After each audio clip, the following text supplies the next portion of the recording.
மலேசியாவில் டீசல் விலை உயர்வு காரணமாக கட்டுமானத்துறை பெரும் பாதிப்பை சந்தித்துள்ள வேளை வீடுகளின் விலையும் 15 விழுக்காடு வரை உயர்ந்துள்ளதாக மலேசிய வீடமைப்பு குத்தகையாளர்கள் சங்கம் PKPM தெரிவித்துள்ளது.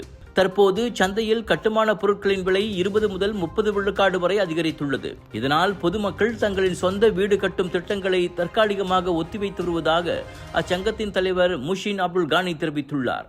குறிப்பாக கோலாலம்பூரில் ஒரு சதுர அடிக்கான கட்டுமான செலவு 250 ரிங்கிட் முதல் 300 ரிங்கிட் வரை அதிகரித்துள்ளதால் அங்கு வீடு விற்பனை 50 விழுக்காடு வரை சரிவடைந்துள்ளது.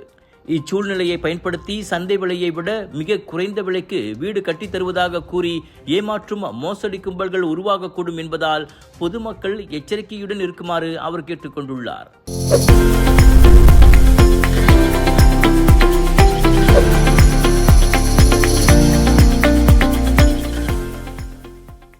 வணக்கம் மேக்ஸ், உங்கள் புதிய OTT உலகம். எல்லா வகை தகவலும் பொழுதுபோக்கும் ஒரே இடத்தில், குறைந்த விலையில் நிறைந்த அனுபவம். இப்போது 2 மாதங்களுக்கு இலவச சந்தா. வணக்கம் மேக்ஸ், உங்கள் பொழுதுபோக்கின் புதிய முகவரி.